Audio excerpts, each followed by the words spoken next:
Pesawat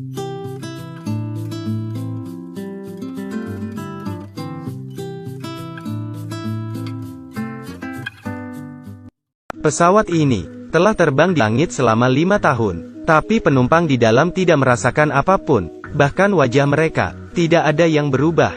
Bahkan kerabat mereka berpikir mereka sudah mati. Namun di hari itu, petugas bandara menemukan signal penerbangan mereka. Petugas yang terkejut menanyakan lagi nomor pesawatnya. Apakah ini penerbangan 828? Setelah mendapatkan jawaban dari kapten, menara menyetujui permintaan mereka untuk mendarat. Tapi ketika penumpang ini mendarat, bukan keluarga yang datang untuk menyambut mereka, melainkan segerombolan polisi dan penyidik terkait. Semua orang terkejut. Saat itu, pemeran utama wanita, Michaela bertanya, "Apa yang terjadi? Mengapa tidak membiarkan kami pulang?" Penyidik menyentuh kepalanya, dan berat memberitahunya, "Pesawat yang kalian tumpangi, terbang di tahun 2013, dan sekarang tahun 2018. Artinya, kalian telah pergi selama 5 tahun.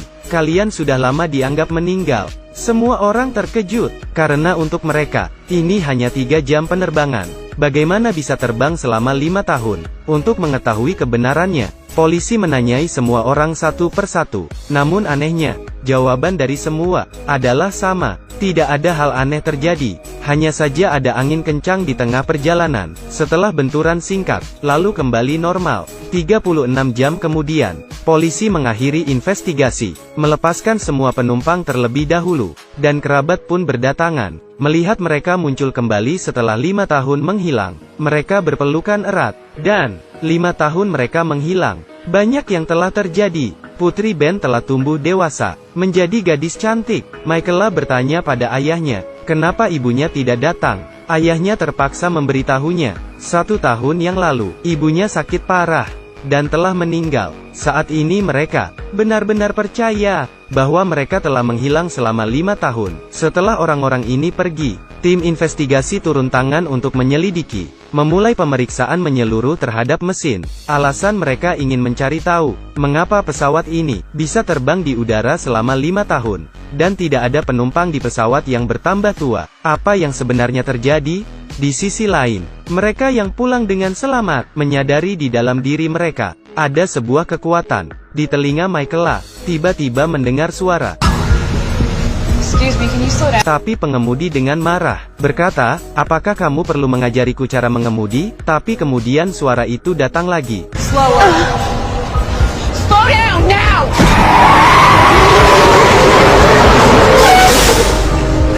How'd you see him coming? Lady, how the hell? Setibanya di rumah, dia memberitahukan kejadian ini kepada Ben. Ben berkata, jangan beritahu siapapun tentang ini. Polisi dan penyidik pasti akan menggunakanmu sebagai subjek penelitian. Lagi pula, kita baru saja turun dari pesawat itu. Tapi di hari kedua, ketika Michaela sedang berlari, dia melewati sebuah gudang, dan suara di telinganya muncul lagi. Suara itu berkata, tapi bagaimanapun juga ini adalah rumah orang lain. Ini seperti membobol sebuah rumah. Dia pun berbalik dan pergi begitu saja. Tapi di malam hari, ternyata sekali lagi, suara itu muncul. Michaela menyadarinya, itu mungkin sesuatu yang membimbing dirinya. Jadi dia memanfaatkan malam, datang ke gudang lagi. Tapi yang tidak disangka, Ben kakaknya juga datang. Ternyata, ketika Ben lewat di sini hari ini, dia mendengar suara memanggil. Keduanya merasa, ini tentu tidak disengaja. Untuk mengetahui apa yang terjadi, mereka diam-diam membuka pintu, melepaskan 2 anjing itu. Keesokannya, polisi menerima laporan. Setelah penyelidikan, ternyata mereka tertangkap kamera pengawas. Untungnya, petugas polisi Jared adalah mantan kekasih Michaela. Dia membawa Michaela kembali ke gudang, berharap untuk mendapatkan maaf dari pemilik, agar tidak melaporkannya. Namun, ketika dia berjalan di dekat gudang lagi, suara itu muncul lagi. Michaela bingung, kenapa suara ini masih ada? Jangan bilang bukan 2 anjing yang akan dilepaskan? Tepat ketika Jared dan pemiliknya sedang bernegosiasi, dia pergi ke halaman belakang, melihat 2 anjing yang ditemukan, berjaga di depan ruang terkunci.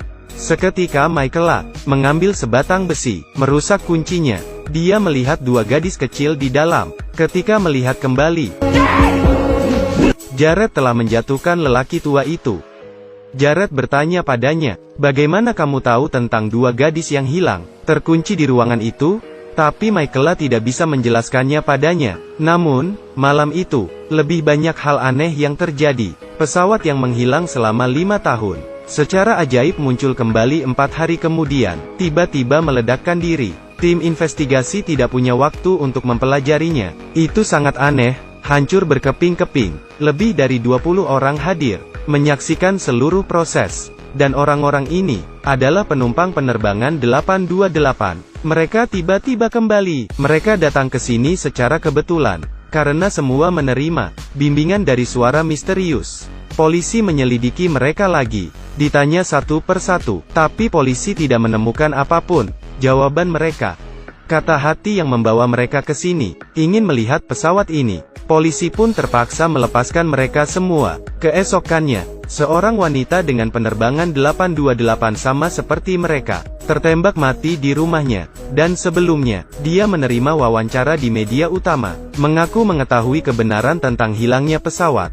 dan mengatakan bahwa pemerintah dalang di balik ini. Demi menemukan kebenarannya, Michaela dan Ben datang ke rumah korban. Menurut suaminya, sejak turun dari pesawat, istrinya berperilaku sangat aneh, mendesak saya untuk menghasilkan banyak uang, dan sekarang berkata aku terlalu banyak uang. Penyidik yang bertanggung jawab muncul lagi. Dia mengambil alih kasusnya. Ketika insiden itu ditemukan, hanya korban yang ada di rumah, dan di tempat kejadian. Seorang tersangka juga ditangkap. Dia berada di sekitar tempat kejadian, dan dia salah satu orang yang memiliki noda darah korban di tubuhnya. Keesokannya, Michaela melalui bantuan Jared, korban dan suaminya, memiliki banyak mall. Salah satu mall, itulah yang dikatakan pengasuhnya tempo hari, jalan komersial kelas bawah. Karena di hari kejadian itu, korban pergi menata rambutnya. Ketika kembali, ada luka di tubuhnya. Jadi keduanya dengan cepat bergegas ke sana. Mereka baru memasuki pintu, seorang penyewa melarikan diri dengan panik. Ben dan adiknya dengan cepat mengikutinya. Setelah tersudut, mereka mencegat wanita itu, dan bertanya, suami korban telah mengoperasikan pencatutan ilegal, dan sebagian besar disewakan kepada penumpang gelap, membebankan biaya tinggi. Setelah mengetahui hal ini, Michaela dengan identitas polisi, menjenguk tersangka. Namun siapa tahu, pria ini setelah mendengar suara tembakan hari itu, lalu pergi memeriksa, dan dia berkata, penumpang di pesawat itu, adalah orang-orang terpilih. Tidak lama kemudian, saat mencari sahabat ibunya yang hilang, Michaela melihat, kalung di mobil pengasuh korban. Itu milik korban di pesawat. Jadi setelah diinterogasi oleh polisi, terbukti, karena pengasuh ini cemburu, lalu menembak majikannya. Di saat bersamaan, penumpang lain di pesawat, sepertinya melihat patung perunggu di depannya. Ketika berkedip, apa yang sebenarnya terjadi? Yang menyukai film ini, Anda dapat mencari sendiri serial TV Amerika Destiny Flight. Tonton saja. Saya Xiaogi. Sampai jumpa.